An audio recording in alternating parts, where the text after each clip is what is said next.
聽我講，端午節有禁忌，一不穿，二不去，三不做，四要做，咁就一年之順利㗎啦。吓？咩一不穿啊？唔好着唔紅嘅衫咯，好似你咁就得咯。吓？5月初5龍舟節啊，阿媽叫我去睇龍船，記唔記得呢一首係咩歌呢？聽過呢一首兒歌嘅話，點翻個讚咯。嗱，講到端午節，你第一時間會諗到乜嘢？係爬龍船、食粽仔，抑或係放假呢？古時候嘅人過端午節有好多講究嘅，因為喺傳統文化入邊，端午節被視為係陽氣最旺盛嘅一日。咁陽氣過盛就會產生陽毒啦。咁再加上天氣越嚟越熱，雨水又會增多，空氣中又潮濕又焗熱，人就好容易會俾病菌入侵啦。所以呢個5月又被叫做毒月。而端午嘅端又有初始嘅意思。老一輩嘅人認為，如果過好咗呢個端午節，即係意味住往後嘅日子就會越嚟越好噶啦。咁所以你會發覺喺端午節呢一日嘅禁忌啊、習俗講究係零舍多嘅。但係老祖宗就提醒我哋，如果想平安度過呢個夏天，一年都順利嘅話，就要牢記一不穿、二不去、三不做、四要做啦。咁第一個不穿就係唔好着紅衫啦。嗱，因為紅色喺傳統文化入邊係代表住吉祥、喜慶、熱情，甚至有辟邪嘅象徵。但係古人認為端午節同中秋節啊、過年係唔同嘅。端午節最初係驅瘟祭龍嘅日子，後嚟就演變成為紀念先人嘅日子。有啲地方仲會喺端午節當日去拜祭祖先嘅。咁無論係紀念跳江嘅屈原又好，定係拜祭先人都好，都係一個好嚴肅嘅事嚟噶嘛，係好悲痛嘅事嚟噶嘛。咁着紅衫有似同嗰啲氛圍唔係咁符合喎。甚至喺民間仲有端午穿紅衣、禍至萬人氣嘅講法。所以古老話落喺端午節嗰日，盡量唔好着紅衫啦。但係我又認為啦，之所以會咁講，係因為古時候嘅人都係集體去祭祀先賢嘅，喺咁樣嘅場合着紅衫，顯得就唔係咁莊重，太過顯眼，所以先係建議着得樸素啲咁解嘅啫，又未至於話禍至萬人氣嘅，係咪？咁二不去又唔好去邊啊？冇去休宰，冇啲陰森恐怖嘅地方。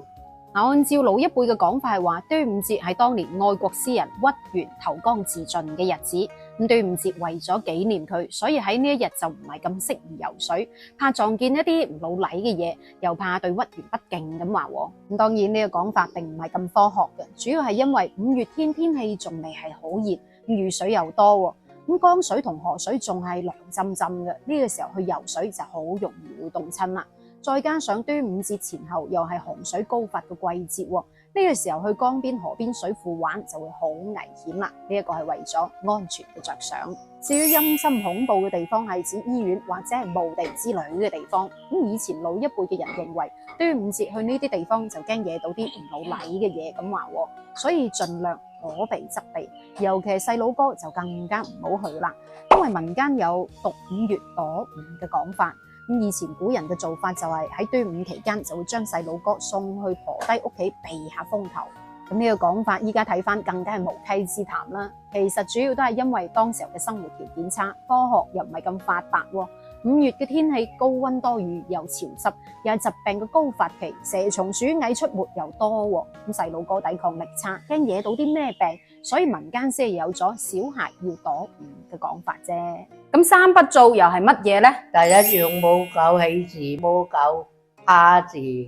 咁正話都講咗啦，古人認為端午節呢一日係緬懷先人、係祭祖嘅日子，係一件好嚴肅嘅事嚟噶嘛。連着紅衫咁少嘅事，佢都話唔得咯，更何況係辦喜事。咁所以老一輩人認為端午節呢一日唔係咁適宜結婚啊、開張啊、搞生日等等喜慶嘅事嘅，要搞都要低調啲，靜靜雞搞好啦。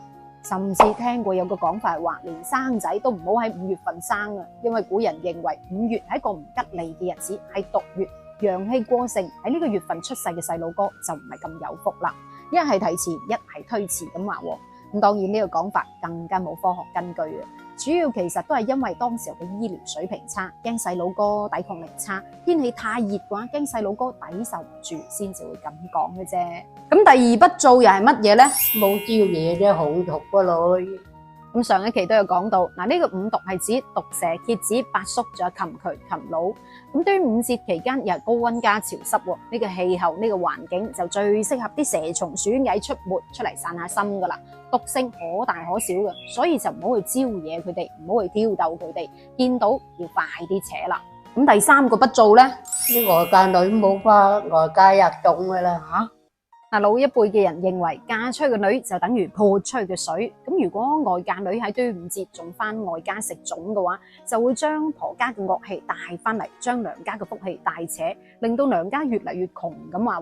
咁當然呢個講法係毫無科學根據嘅嚇，反而外嫁女喺端午節更加要翻屋企先係啱，因為喺家政六慶節裏面就有提到啦，關於一個躲端午嘅環節，已嫁之女照還過節。咁四要做又要做啲乜嘢啊？要掛崖，要計個香包，紅色線，要入粽，要爬龍船，要飲紅酒。喺端午節掛崖草同菖蒲係古代去病防疫嘅習俗，寓意係驅邪避害、招納百福、健康平安咁解。咁唔知你家鄉仲有冇保留住呢一個習俗咧嚇？咁至於計個香包、香囊，帶個五彩線，就為咗驅蟲保平安啦，係老一輩對細路哥嘅祝福。而飲紅黃酒就有驅風解毒嘅功效，嗱喺江南一帶都有盛傳，一飲紅黃酒百病都沒有嘅講法。食粽更加唔使講啦，係端午節嘅傳統文化嚟噶嘛。食粽即係寓意考試高中，但係唔好食過量啦，因為容易引起消化不良。而賽龍舟唔單單只係傳統文化，仲係體現到老百姓嘅一個團結一心、勇於拼搏嘅精神，係一種民族嘅凝聚力，好應該傳承落去嘅。咁呢一個就係老祖宗留低嘅一不穿、二不去、三不做、四要做啦。咁睇翻呢個端午節禁忌，嗱其實我哋應該要取其精華，去其糟粕先係啱嘅。因為端午節唔單單只係紀念先賢嘅日子，仲係一個好傳統嘅節日嚟嘅，唔應該俾過多嘅習俗束縛噶嘛，係咪？